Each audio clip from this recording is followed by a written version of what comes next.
सन 1972 India चीन border पर तनाव की खबरें लगातार समाचार पत्रों में दिखाई दे रही थी। भारतीय सेना को भी अलर्ट जारी कर दिया गया था कि वे सतर्क रहें। इसी गर्मा गर्मी के माहौल में एक दिन भारतीय सेना को चीनी सेना का एक पत्र मिलता है। हम चाहते हैं कि दोनों देशों के बीच शांति और अमन कायम रहे। इसके लिए आप भी बॉर्डर के लिए बनाए गए नियमों का पालन करें, वरना परिणाम भुगतने के लिए तैयार रहे। हमें इस बात की पूरी जानकारी है कि आधी रात के बाद आपकी सेना का एक जवान घोड़े पर सवार होकर हमारी चीन बॉर्डर के रेस्ट्रिक्टेड एरिया में आकर गश्त लगा रहा है। ऐसा करना नियमों के खिलाफ है। आप अपनी गतिविधियां सीमित रखें। चीनी सेना का धमकी भरा पत्र पढ़कर भारतीय सेना के कमांडर के माथे पर पसीने की बूंदें दिखाई पड़ने लगी थी। चीनी सेना ने शिकायती पत्र भेजा है। उनका कहना है कि हमारी सेना का एक जवान आधी रात के बाद उनके बॉर्डर के पास जाकर गश्त लगा रहा है। पता करो ये कौन सा सिपाही है। हमने तो इस तरह का कोई आदेश नहीं दिया, और वैसे भी हम किसी सिपाही को इतने संवेदनशील जगह पर अकेला क्यों भेजेंगे। कमांडर की बात सुनकर भारतीय सेना एक बार फिर से एक्शन मोड में आ जाती है और उसी रात से बॉर्डर के पास सख्ती और भी बढ़ा दी जाती है। आधी रात बीत गई थी। धीरे धीरे घड़ी के कांटे 2 बजने का संकेत दे रहे थे। चारों ओर बर्फ से ढके पहाड़ थे और बर्फीली हवाएं चल रही थी। बॉर्डर के पास तैनात 2 सिपाही मुस्तैदी से चीन बॉर्डर की ओर जाने वाले रास्ते पर नजर बनाए हुए थे। अचानक ही उन्हें घोड़े के पैरों की आवाज सुनाई देती है। तुमने सुना? ऐसा लग रहा है जैसे कोई घोड़े पर सवार होकर इधर ही आ रहा है। इसका मतलब अभी तक जो कुछ भी सुना था वो सच था। वाकई सेना का कोई सिपाही बॉर्डर पर जाकर गश्त करता है। दोनों सिपाही हैरानी से एक दूसरे की ओर देख रहे थे कि तभी सामने से एक सिपाही सफेद घोड़े पर सवार होकर उनकी ही तरफ बढ़ने लगता है। सिर पर पगड़ी पहने उस सिपाही की आंखों में कोई हलचल नहीं थी, ना ही सामने खड़े सिपाहियों को देखकर उनके कदम ठिठके, ना चेहरे पर कोई भाव आए। बस अपनी गति से वो आगे बढ़ता रहा। और इससे पहले कि ड्यूटी पर तैनात दोनों सिपाही कुछ भी समझ पाते, घोड़े पर सवार सिपाही हवा की तरह उनके शरीर से आर पार निकल गया। दोनों सिपाहियों के चेहरे डर से सफेद पड़ गए थे। उन्हें समझ ही नहीं आ रहा था कि अभी अभी जो उन्होंने देखा वह सच था या उनका वहम। ये क्या था? ये तो संभव ही नहीं है। और ये जो सिपाही अभी अभी घोड़े पर सवार होकर गया, ये तो यहाँ पर पोस्टेड ही नहीं है। आज से पहले तो मैंने इसे कभी देखा ही नहीं। ये सब मैं क्या देख रहा हूँ? अब मुझे अपने दिमाग पर ही शक होने लगा है। तूने भी वही देखा जो मैंने देखा? इसका मतलब वो अभी अभी सचमुच यहाँ से गया है। क्या रिपोर्ट करेंगे कमांडर को कि बॉर्डर पर जो सिपाही ड्यूटी दे रहा है वो सिपाही नहीं बल्कि हवा है? मेरे तो सोचकर भी रोंगटे खड़े हो रहे हैं। आज तक भूत प्रेत की कहानी तो बहुत सुनी थी, लेकिन ये नहीं पता था कि एक रोज अपनी आंखों से भूत देखने को मिलेगा। उस घोड़े पर सवार सैनिक को देखकर दोनों सिपाहियों की डर से घिघी बंध गई थी, लेकिन उस घुड़सवार ने दोनों सिपाहियों को कोई भी नुकसान नहीं पहुंचाया। किसी तरह बॉर्डर के पास अपनी रात की ड्यूटी पूरी करने के बाद दोनों सिपाही सवेरे अपने ऑफिसर को रिपोर्ट करने जाते हैं। चीन की तरफ से जो चिट्ठी आई है वो खबर एकदम सही है सर। चीन बॉर्डर पर हिंदुस्तान का एक सिपाही घोड़े पर सवार होकर रात के 2 बजे गश्त देने गया था। लेकिन ये जानकर आपको हैरानी होगी कि वो सिपाही जिंदा नहीं है बल्कि एक भूत है। क्या बात कर रहे हो? कोई मजाक चल रहा है क्या यहाँ पर? नहीं सर, हम दोनों ने अपनी आंखों से देखा। घोड़ा लेकर वो हमारे शरीर के आर पार निकल गया। वो इंसान नहीं है सर। उसके सिर पर पगड़ी थी और उसने इंडियन आर्मी की यूनिफॉर्म भी पहनी हुई थी। सिपाहियों के मुंह से ये बात सुनने के बाद ऑफिसर के चेहरे के भाव बदलने लगते हैं। अच्छा ठीक है, तुम दोनों जाओ, मैं देखता हूं। तभी ऑफिसर रणविजय नाम के एक दूसरे सिपाही को बुलवाता है। कुछ देर बाद रणविजय ऑफिसर के केबिन में आता है। जय हिंद सर, आपने मुझे बुलवाया? हाँ रणविजय, एक बात सच सच बताओ, पिछले शनिवार की रात क्या हुआ था तुम्हारे साथ? क्या साहब, मैं बताऊंगा तो फिर आप नाराज होंगे। नहीं नहीं, तुम बताओ, मैं वाकई जानना चाहता हूँ। मैं रात के समय अपनी ड्यूटी कर रहा था साहब। ठंड बहुत ज्यादा थी। कड़कड़ाती ठंड में मेरी हालत खराब हो रही थी कि तभी मेरे साथ वाले सिपाही ने थोड़ी सी आग जलाई। आग की गर्मी मिलने से मेरी हल्की सी आंख लग गई। अगले ही पल मैंने महसूस किया जैसे किसी ने मेरे मुंह पर जोरदार तमाचा मारा हो। तमाचा इतना जोरदार था साहब कि एक झटके से मेरी नींद टूटी और मैं हड़बड़ाकर खड़ा हो गया। देखा तो सामने इंडियन आर्मी की यूनिफॉर्म में एक जवान खड़ा था। सर पर पगड़ी थी और चेहरा बिल्कुल गंभीर। गुस्से में मुझसे कहने लगा कि देश की सुरक्षा तुम्हारे हाथों में है और तुम यहां सो रहे हो। उसकी आवाज में इतना गुस्सा था कि मैं अंदर तक कांप गया और तुरंत अपनी ड्यूटी पर मुस्तैदी से लग गया। अच्छा ठीक है, तुम जाओ, डिसमिस।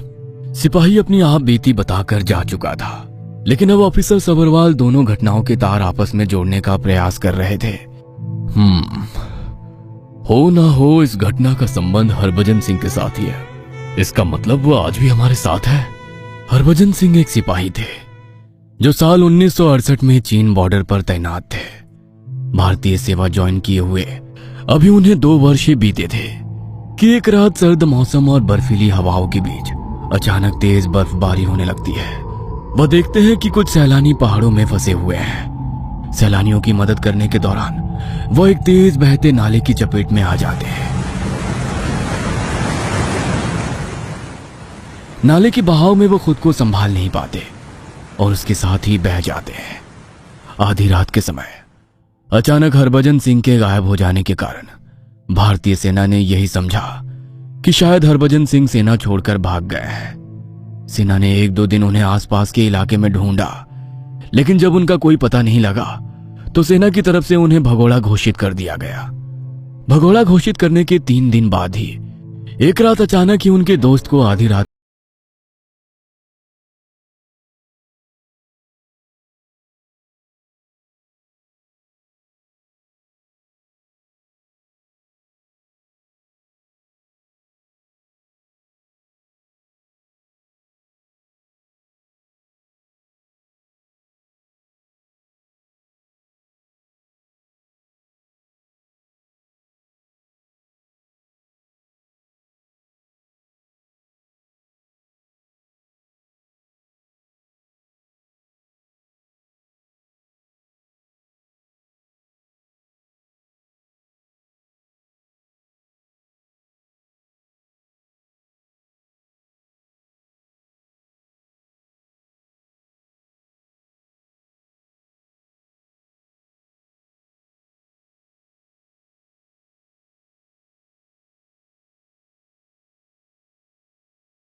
है। सैनिक की दूसरी ओर से आई आवाज सुनकर एक पल के लिए ऑफिसर सबरवाल बिल्कुल सन्न रह गए थे। उनका शरीर मानो सुन्न सा हो गया था। आप सभी लोग पोजीशन लो, मगर अपनी तरफ से पहले फायरिंग मत करना। हो सकता है आप लोगों को पोजीशन में देखकर चीनी सिपाही लौट जाए। अगर वो लौटना चाहे तो जाने देना, हम अभी युद्ध शुरू नहीं करना चाहते। चीनी सेना ने जब पहले से भारतीय सैनिकों को चेक पोस्ट पर तैनात देखा तो वो उल्टे पांव वहां से वापस लौट गए। इस घटना के बाद यह साबित हो गया कि Harbhajan Singh Indo China border छोड़कर कभी गए ही नहीं। उनका शरीर चाहे खत्म हो गया हो, लेकिन आत्मा आज भी वही है। उन्होंने अनेकों बार बॉर्डर पर अपने साथियों की मदद की है। वो आज भी एक अदृश्य शक्ति बनकर बॉर्डर पर तैनात सैनिकों की रक्षा और सहायता करते हैं। भारतीय सैनिकों के मन में उनके लिए इतना श्रद्धा और विश्वास है कि उनके नाम से गैंगटॉक में एक मंदिर भी बनाया गया है।